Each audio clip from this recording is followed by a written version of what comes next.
오늘 정묘주일입니다. 우리는 예수님께서 예루살렘에 입성하셨던 그날을 우리가 묵상을 하면서 함께 은혜를 나누고자 합니다. 예수님께서 예루살렘 이 벳박이라고 하는 예루살렘 근처 지역에 도달하셨을 때 이 제자들에게 가가지고 건너편에서 나귀와 나귀 새끼를 풀어서 끌고 오라고 말씀을 하셨습니다. 그래서 제자들이 이제 나귀와 나귀 새끼를 끌어가지고 이 예수님께 데리고 왔습니다. 예수님께서 이제 그 나귀 위에 타시고 그리고 이 예루살렘으로 입성할 때였습니다. 그때요 수많은 군중들이 모여 있었는데 이 군중들이 예수님을 향해 가서 호산나 다윗의 자손이여 하면서 큰 소리로 예수님을 환영을 했다고 하는 것입니다. 그들은요 이 종려나무 가지를 흔들고서 이 예수님을 환영을 했는데 이 종려나무는 바로 유대인들에게는 승리와 해방의 상징이었습니다. 당시 유대인들은 우리 잘 아는 대로 로마의 식민지 앞에 아래 있었기 때문에 그들의 소원은 무엇인가, 하루도 빨리 그들이 로마의 식민지에서 벗어나서 그리고 그 나라가 이 강국이 되는 것입니다.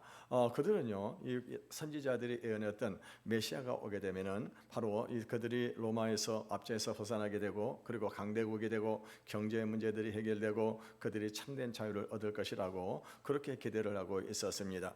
그런데요 이 예수님의 소식을 들었습니다. 예수님은 오셔가지고 수많은 병자들을 고치시고 귀신들을 쫓아내셨습니다. 심지어는 떡 5개와 물고기 2마리를 가지고 이 5천 명이 넘는 사람들을 광야에서 먹이셨다고 하는 소문을 들었습니다. 뿐만이 아닙니다. 예수님께서는요 그 능력으로 죽은 자를 살려내는 이 어마어마한 기적을 행하셨습니다. 그러므로 이 유대인들은 바로 이분이 우리를 구원하실 메시아일 것이라고 기대를 했었습니다. 그래서 예수님께서 나귀 새끼를 타고 예루살렘으로 입성할 때 그들은요 이 겉옷을 길에다 펴고 또 어떤 사람들은 종려나무 가지를 꺾어가지고 길에다 펴면서 호산나 다윗의 자손이를 외치면서 크게 환영을 했다고 하는 것입니다. 그런데 그렇게 열렬한 그런 환영과는 대조적으로요 닷새 후에 그들이 이 예수님을 환영했던 그들이 닷새 후에는 어떤 모습으로 변화가 되어집니까? 십자가의 못을 박으라고 소리치는 군중으로 그들이 변하고 말았다고 하는 것입니다. 이 예수님은 세례 요한이 증언한 대로 이 세상의 빛이요 하나님의 어린 양으로 이 세상에 오셨습니다. 나귀를 타고 입성하신 것은 스가랴 선지자가 이미 예언을 하셨기 때문입니다. 스가랴 9장 9절에 보게 되면은요 너희의 왕이 너희에게 임하니 그는 겸손하여 나귀를 타시는도다라고 그렇게 예언을 했습니다. 여러분 보통 왕들이 이 성에 입성을 하게 될 때는요 이 군마를 타고 그리고 이 화려한 모습으로 이 입성을 하게 되는 것입니다. 그런데 예수님께서는요 예루살렘의 성에 입성을 하실 때 왕이시면서도 불구하고 그분은 무엇을 타셨습니까? 바로 나귀 새끼를 타고 이 입성을 하셨다고 하는 것입니다. 그것은 뭐냐? 바로 이 예수님의 이 겸손을 상징하는 것이었습니다. 이 군중들은 나라를 로마에서 해방시켜줄 정치적인 메시아를 원했지만은 예수님께서는 우리의 죄를 대신해서 십자가에서 죽으시러 오셨던 것입니다. 군중은 기적을 행하시는 예수님, 5천 명을 먹이신 예수님을 보았기 때문에 열광을 했지만 그 환호는 순간적인 감정에 불과했다고 하는 것입니다. 여러분 우리들도 주일날이면 교회 와가지고 예배를 하면서 하나님을 찬양합니다. 그런데요 우리가 주님께 와서 예배를 드리고 찬양을 하지만은 우리가 세상으로 돌아가가지고 한순간에 어떻게 합니까? 이 주님을 환영했던 그런 모습들은 사라지고 세상에 파묻혀가지고 세상의 종노릇을 하며 살아가는 사람들이 너무나도 많이 있다고 하는 것입니다.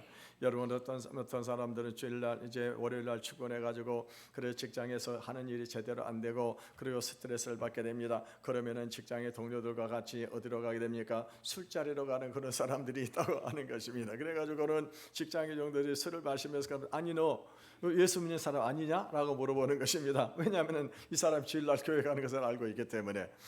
그런데 하는 말이 무엇일까? 그거 나 주일날 취미야. 교회 가면 마음이 편하잖아. 여러분 주일날 와가지고 그렇게 뜨겁게 찬양하고 그리고 예배하던 그런 사람들이 한순간에 월요일날 현실 앞에서 무너지는 것을 우리는 흔히 볼 수 있다고 하는 것입니다. 오늘 정료주일에 우리는요 주님의 마음을 느껴보는 그런 시간이 되었으면 좋겠습니다. 누가복음 19장 41절에 보게 되면은 예수님께서는요 예루살렘에 가까이 오셔서 성을 보시고 우셨다라고 성경에 기록이 되어 있습니다. 그리고 42절에는 이렇게 말씀을 하고 있습니다. 너도 오늘 평화에 관한 일을 알았더라면 좋을 뻔하였거니와 지금 내 눈에 숨겨졌도다. 군중의 하늘 속에서도 주님은요, 그들이 곧 자신을 배반하고 그 대가로 이 예루살렘의 멸망을 지금 아시고 슬퍼하셨다고 하는 것입니다. 여러분, 1944년 6월 6일 날이었었습니다. 노르망디 상륙 작전이 바로 D-Day에 있었습니다. 그때요, 이제 이 배 안에서 함정 안에 있었던 이 스미스 대위는요, 이 병사들에게 크게 외쳤습니다.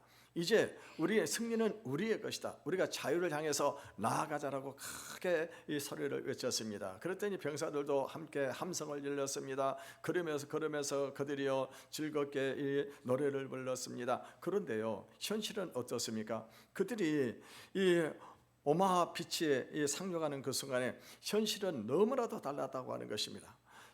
비 오듯이 총알이 쏟아지게 되는데, 그때요, 이 스미스 대위 부하 직원들 50명 중에 42명이 총탄에 맞아 쓰러지고 말았습니다. 자기 자신도 총에 맞아가지고 그래서 부상을 하고 엎드려 있었습니다. 그러면서 나머지 8명들에게 큰 소리를 치면서 외쳤습니다. 앞으로 전진하라, 앞으로 나아가자라고 그렇게 외쳤다고 하는 것입니다. 그러니까 이 환호의 순간은 죽음의 현실로 바뀌어 있었다고 하는 것입니다. 예수님께서도 그러셨습니다. 지금 군중들은요, 이 환호를 치면서 호산나를 다윗의 자손이 외치고 있지만은 예수님께서는 지금 무엇을 보고 계시는 것입니까? 그 군중들의 환호 뒤에 이 닷새우에 그들이 예수님을 죽음으로 몰아가고 있는 그 모습을 바라보고 계셨다고 하는 것입니다. 여러분, 오늘 종료주일은 단순한 기념일이 아닙니다.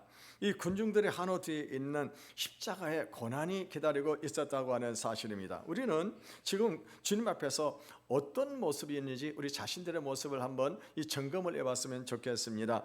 이 세상의 영광을 쫓는 군중인가, 아니면은 십자가의 길을 걸어가는 진정한 제자냐고 하는 것입니다. 이 질문 앞에서 오늘 우리의 마음을 깊이 돌아보시는 시간이 되시기를 주님의 이름으로 축원을 드리겠습니다. 이제 본론으로 들어가서 이 주님의 예루살렘 입성과 우리의 응답을 함께 묵상하는 시간을 갖도록 하겠습니다. 첫째로 이 군중들의 환영의 자세입니다. 오늘 본문 9절을 같이 읽어보겠습니다. 시작. 앞에 가고 뒤에 따르는 무리가 소리 높여 이르되 호산나 다윗의 자손이여 찬송하리로다. 주의 이름으로 오시는 이여 가장 높은 곳에서 호산나 하더라. 이 지금 군중들이 호산나 다윗이여라고 외치고 있는 것은 무엇을 의미하게 되는 것입니까? 예수님이 그들이 그토록 기다려왔던 메시아라고 하는 것입니다. 이제 예수님께서 예루살렘 성으로 입성을 하게 되면은 예수님께서는 유대 나라의 왕이 될 것이고, 그리고 로마 압제를 물리치게 될 것이고, 유대 나라가 이제 강대국이 될 것이라고 하는 그런 기대를 가지고 있었다고 하는 것입니다. 그런데요, 이 예수님께서는요, 겸손히 나귀를 타고 입성을 하셨습니다. 겸손하게. 그것은 무엇을 말하는 것입니까? 그것은 평화의 왕을 지금 의미하는 것입니다. 그런데 이 지금 군중들은요, 그 모습을 보지를 못했습니다. 세상의 왕들은요, 화려한 군마에 올라가지고 군중의 환호를 받으면서 정복을 꿈꿨지만은 예수님은 무엇을 선택을 하셨습니까? 나귀를 선택을 하셨다고 하는 것입니다. 여러분, 나귀는 무엇을 의미하는 것입니까? 이 예수님 당시 로마 황제나 이 황제의 화려한 마귀와 뭡니까? 이 백마, 이 전차를 보면서 사람들은 두려움에 떨었었습니다. 그야말로 힘과 권력의 상징이었었습니다. 그런데 예수님이 타고 오신 이 나귀는 무엇을 의미하는 것입니까? 나귀는 전쟁이 아닌 평화, 정복이 아닌 섬김의 동물인 것입니다. 예수님은 나귀를 선택을 하셨습니다. 군중들은 로마로부터 자신을 해방시켜줄 강한 영웅을 기대했지만은 하나님은 죄와 사망을 이기실 구원자를 보내주셨다고 하는 것입니다. 여러 1950년 12월 달에 흥남 부두에서 있었던 일입니다. 갑자기 우리 6.25 전쟁 때 이 중공군이 남하를 하게 되었습니다. 그래서 이북에 는 많은 사람들이 흥남 부두에 몰려가지고 피난길을 찾고 있었습니다. 흥남 항에는요, 이 미군 이 군함들이 그곳에 이 정박을 하고 있었습니다. 미군 군함들은 군수물자 또 식량을 가득 싣고 곧 출항을 하려고 하는 그 시간이었었습니다. 그때요, 이 평범한 의사 출신이었던 현봉학이라고 하는 사람이 미군의 지휘관을 만났습니다. 그리고는요, 이 사람이 그 지휘관 앞에 무릎을 꿇고 빌었습니다. 제발 부탁이니 이 피난민들을 좀 태워달라고 그렇게 간절히 그렇게 요청을 했었습니다.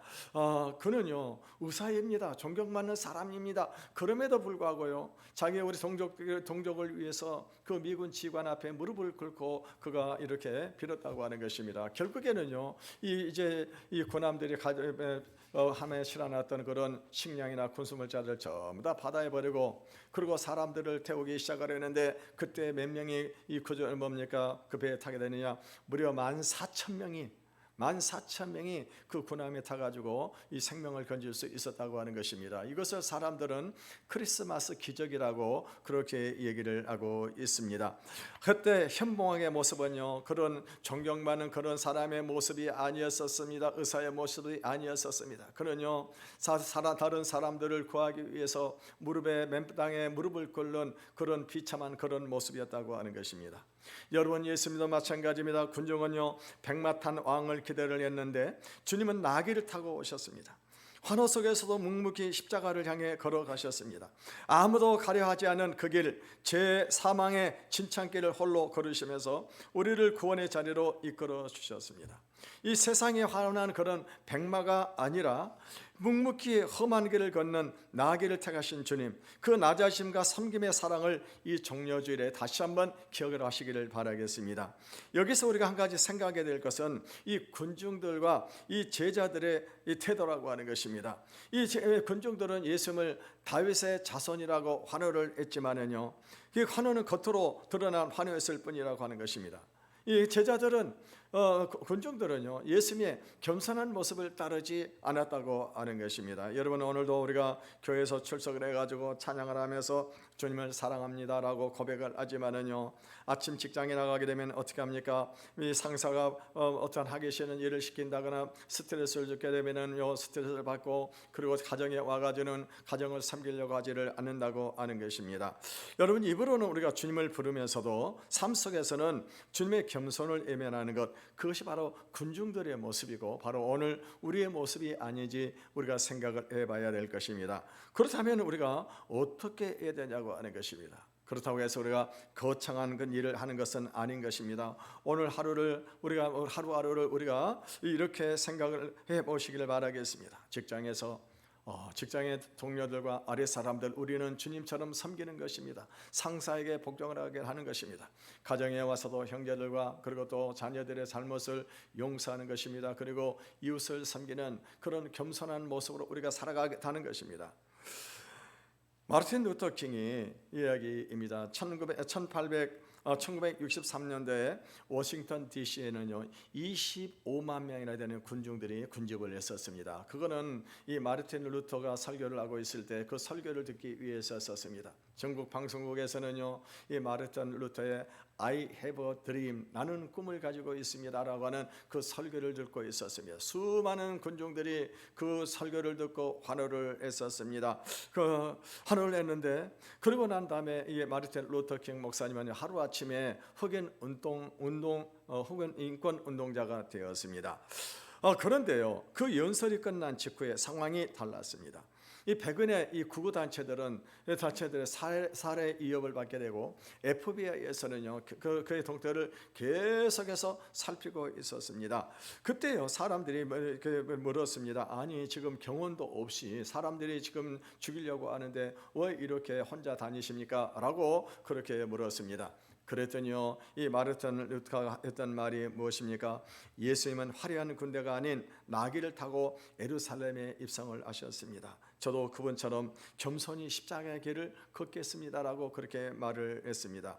한화가 사라진 뒤에도 그는요 이 빈민가를 돌아다니면서 말했습니다. 사랑으로 적을 이깁시다. 그리고 1968년 암살로 생을 마감하기까지 그 길을 멈추지 않았습니다. 세상의 박수는 순간이었지만 그의 겸손한 섬김은 역사를 바꾸었습니다. 여러분 마르틴 루터 킹 목사님이 어떻게 해서 이런 힘을 얻을 수 있었을까요? 그것은 나귀를 타고 묵묵히 십자가를 향해 걸어가신 주님의 겸손을 바라보기 때문입니다. 여러분 이제 우리들도 그 발자취를 따라가야 될 줄로 믿습니다.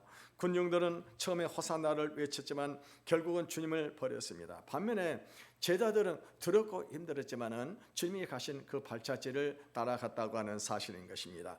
여러분, 오늘 우리는 어느 쪽입니까? 교회 안에서는 잘 믿는 그런 예수 믿는 사람들 같은데 삶의 현장에서는 슬그머니 주님의 길을 피하고 있지는 않습니까?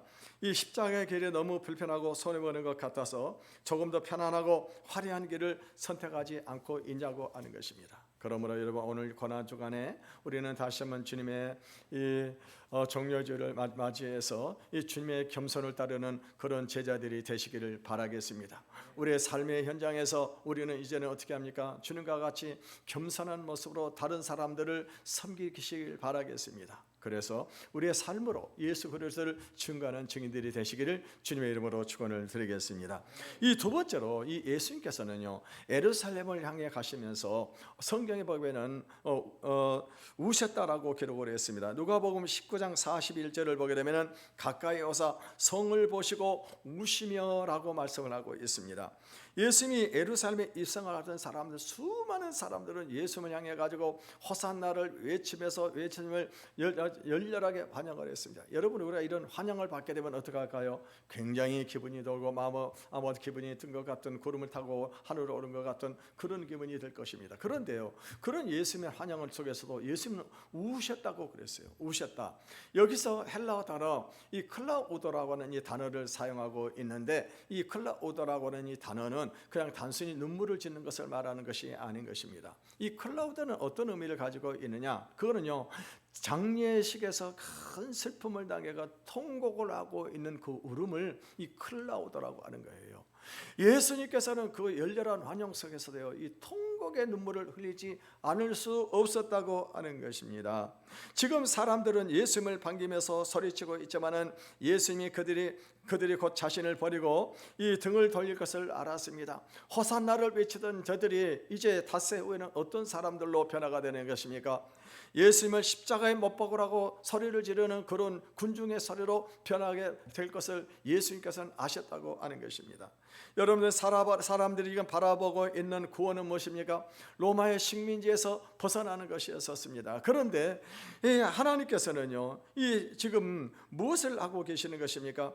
예수님을 통해 가지고 죄악에 빠져 있는 우리를 구원하시기 위해서 십자가를 지고 가시는 어린 양으로 지금 예수님을 그들에게 보내주셨다고 하는 것입니다. 이 박수소리 하늘 속에서도 이 예수님의 마음은요, 우리를 향한 슬픔과 사랑으로 가득 차 있었습니다. 그 마음을 우리가 기억을 해야 됩니다. 우리의 잘못을 대신 안고 십자가로 걸어가신 그 사랑을 우리가 기억하시기를 바라겠습니다. 1919년 3월 1일 날 조선 곳곳에서 대한독립 만세 운동이 소리가 외치고 있었습니다. 여러분, 그 만세 운동에 불씨를 지핀 민족 지도자 중에 한 분이 바로 남강 이수근 장로입니다. 이분은 독립선언을 선언서를 작성했던, 서명했던 33명의 우리 외국자 중에 한 분이었습니다. 이분은요, 평안도에다가 오산학교를 세워가지고 다음 세대를 교육하라는 그런 교육자에 있었습니다. 그는요, 백성들이 일제의 압제에서 벗어나길 누구보다 앞장섰고 그 운동을 위해서 열심을 다하다가 결국에는 감옥에 갇히고 말았습니다. 그런데요, 이분이 감옥에서 나오고 난 다음에 너무나도 충격적인 그런 사건을 맞이하게 되었습니다. 그건 뭐냐면요, 함께 이 대한독립 만세를 외쳤던 수많은 사람들이 일제와 해외와 그리고 이 압력에 의해 가지고 다 그들이 친일파로 돌아서고 말았다고 하는 것입니다. 심지어는 자신의 동료들과 그리고 함께했던 그런 모든 사람들이 다 지금 친일파로 돌아서고 있는 것입니다. 그럴 때 이분은요, 어떤 얘기를 하느니까, 그분은 이렇게 얘기를 했다고 합니다. 그들을 탓할 수가 없어. 살기 위해서 그런 것이니 어쩔 수가 없어. 그렇지만 나는 끝까지 이 길을 걸어가겠습니다. 그리고 이분은요, 남은 생을요, 이 교육과 민족 계몽에 헌신을 했습니다. 민족을 향한 그의 사랑은요, 박수가 없어도 멈춰지지 않았다고 하는 사실인 것입니다. 여러분, 이것이 바로 예수님의 눈물이었습니다. 호산나를 외치는 군중을 보시면서 그들이 곧 자신을 버리실 것을 아시면서도 그 죄를 짊어지시기 위해서 십자가를 향해서 걸어가신 주님, 그분의 눈물은 바로 분노가 아니라 사랑이었었습니다. 우리가 주님을 외면하고 살아가는 그 순간에도 주님은 여전히 우리를 향해서 그 눈물을 흘리고 계십니다. 오늘 정료주일에 호산나를 외치는 군중처럼 되지 말고 그 사랑의 깊이를 마음에 깊이 새기시기를 바라겠습니다. 또한 십자가의 사랑의 대가를 깨달아야 될 것입니다. 예수님은 예루살렘에 들어가시면서 모든 것을 알고 계셨습니다. 호산나를 외치는 이 군중들이 며칠 후에는요, 십자가에 못 박으라고 소리를 지르실 것을 알고 계셨습니다. 그분의 눈물은요, 단순한 눈물이 아니었었습니다. 그분은 우리들을 향한 사랑의 눈물이었다고 하는 것입니다.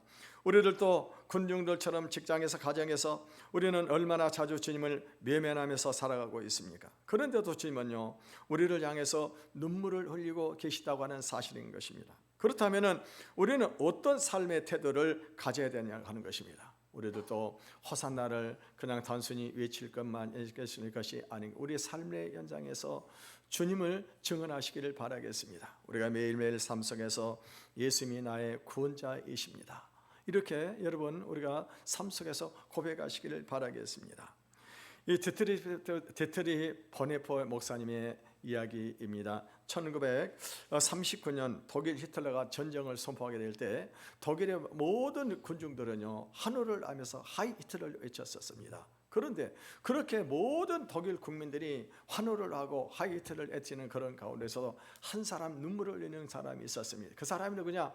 디트리히 보네포 이 목사님이 있었습니다. 이분은 신학자이자 이 목사님이셨는데 그분은요, 강단에 서가지고 외쳤었습니다. 여러분, 이 전쟁은 하나님을 대적하는 전쟁입니다. 이 전쟁은 하나님이 기뻐하시는 하지 않은 전쟁입니다라고 그렇게 외쳤었습니다. 그랬더니 그 주변의 사람들이 말을 했어요. 목사님, 왜 독일 국민들이 모두가 환호하고 있는데 왜 목사님 혼자 눈물을 흘리면서 이 전쟁을 반대하시는 것입니까? 라고 그렇게 주변의 사람들이 물었었습니다.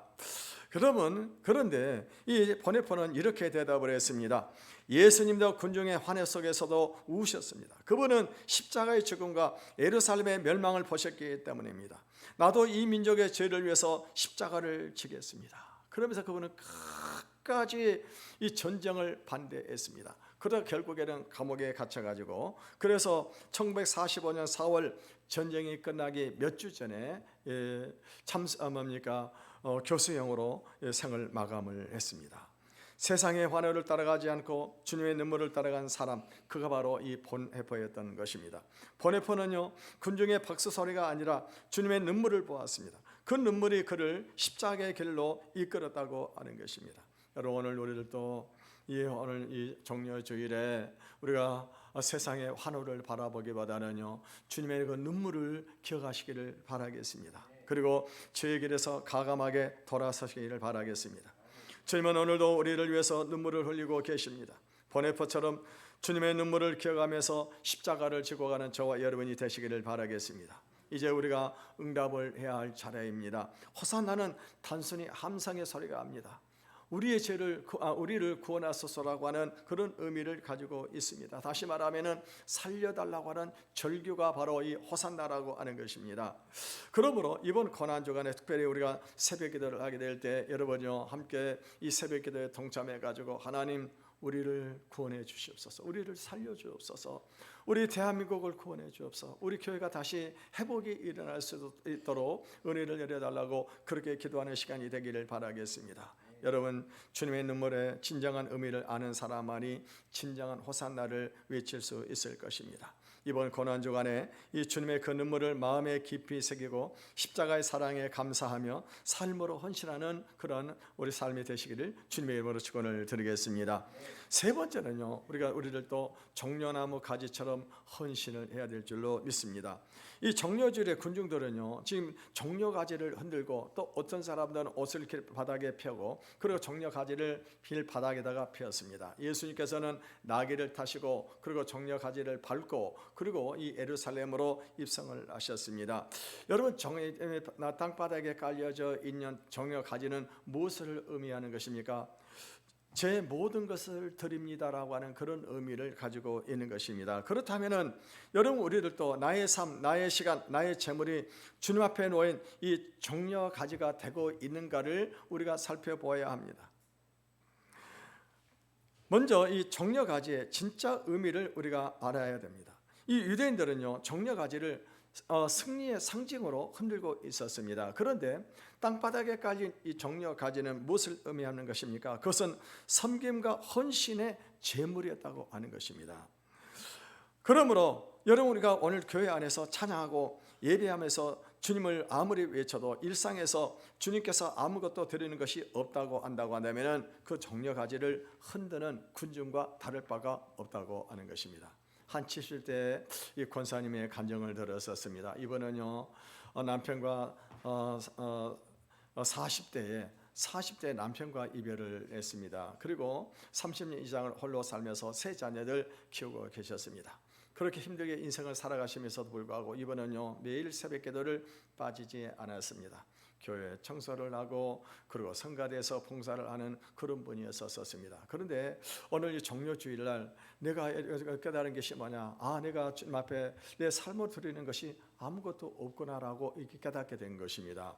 그래서 이분도 내가 정려가지가 돼야 되겠다 이렇게 결심을 하고, 이분이 무엇을 했느냐? 그동안 이 자녀들 힘들게 키우면서 이 자녀 대학금 등록금을 준비하기 위해서 그동안 틈틈이 이 금반지를 모아놨는데 그 금반지 전부 다 헌금을, 교회에다 헌금을 했습니다. 그러니까 주변의 사람들이 그러는 거예요. 아니, 어떻게 하려고 그걸 다 갖다가 교회에다가 바치느냐라고 그렇게 했습니다.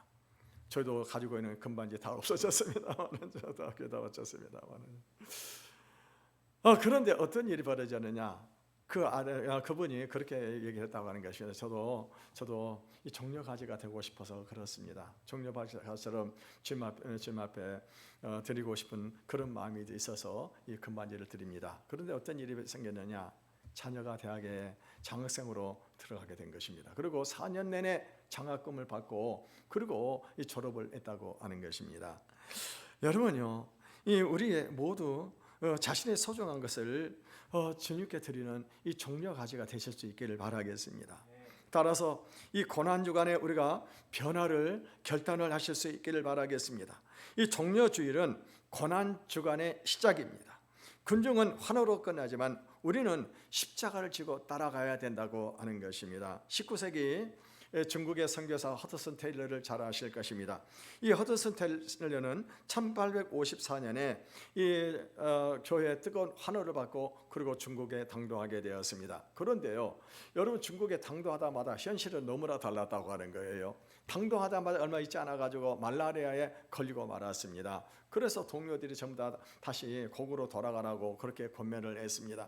그런데도 불구하고 이분은요, 더 내륙 깊은 곳으로 이 가족들을 데리고 들어갔습니다. 아내와 자녀 4명을 데리고 저 내륙으로 들어가게 되어졌는데 그곳에서 심지어는요, 먹을 식량이 없어가지고 그래서 굶주릴 때도 있었다고 하는 것입니다. 그런데 그때마다 그분은 어떻게 기도를 했는가? 주님, 정려가지처럼 제 삶을 밟고 지나가시옵소서라고 기도를 했었습니다.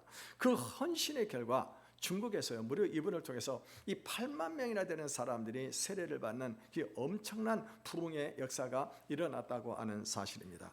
세상의 안락이 아닌 십자가 순종, 그것이 바로 그의 정려가지였다고 하는 것입니다.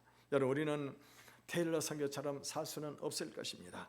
그렇지만은요, 우리들도 이제 우리의 삶으로 이 정려가시게 되기를 바라겠습니다. 특별히 내일부터 시작이 되는 우리 특별 새벽 기도에 여러분 많은 참여를 부탁을 드리겠습니다.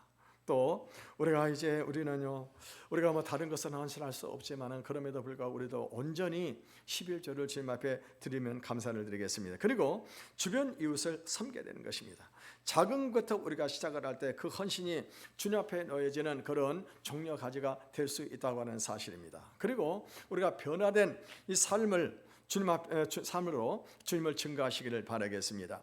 정려가지는 주님의 발자취를 장식하며 영광을 돌렸습니다. 우리의 삶도 그렇게 해야 될 줄로 믿습니다. 직장에서, 가정에서, 세상에서 변화된 모습으로 주님을 드러내시기를 바라겠습니다. 그러므로 이번 고난주간을 인생의 전환점으로 삼으시는 그런 기회가 되시기를 바라겠습니다. 그리고 매일 주님, 오늘 하루도 정려가지처럼 주님 앞에 드려지기를 원합니다라고 기도하시기를 바라겠습니다. 여러분, 진정한 응답은 헌신입니다. 종려가지처럼 주님께 모든 것을 드리며 십자가의 길을 걸어갈 때 그 헌신이 우리를 부활의 기쁨으로 이끌어주게 될 것입니다. 이 시간 함께 한번 찬양하고 기도하는 시간을 갖겠습니다. 내가 주인 삼은 모든 것 내려놓고 이 찬양 부르겠습니다.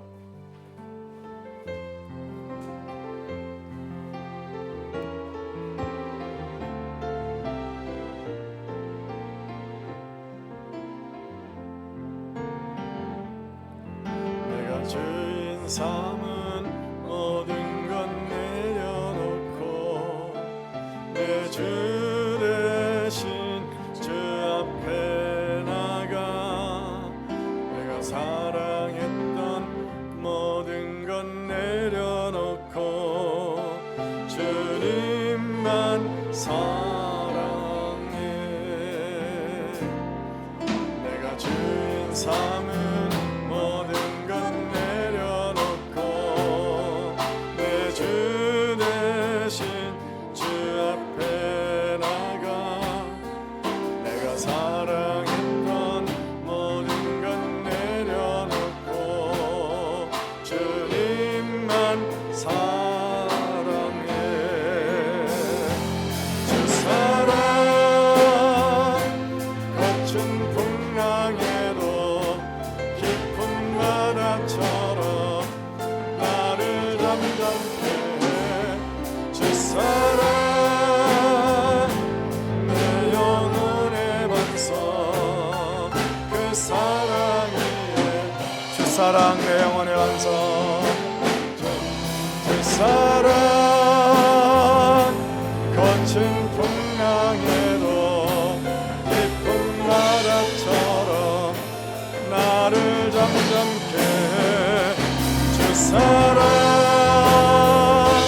내 영혼의 반석 그 사랑이의 소리. 사랑하는 성도 여러분, 주님은 만왕의 왕이시고 영원한 왕이십니다. 그분은 존귀와 찬양을 받으시기에 합당하신 분이십니다. 그럼에도 불구하고 그분은요 어린 나귀를 타셨습니다. 그리고 우리를 대신해서 십자가에서 죽으셨습니다.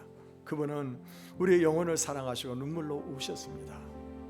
여러분, 오늘 우리들이 오늘 이 정료주일을 맞이하면서 주님의 그 사랑을 깊이 가슴에 다시 한번 새기시기를 바라겠습니다. 그래서 오늘 우리들도 주님과 같이 겸손한 삶으로 이웃을 섬기고 가정을 섬기고 직장을 섬기시기를 바라겠습니다.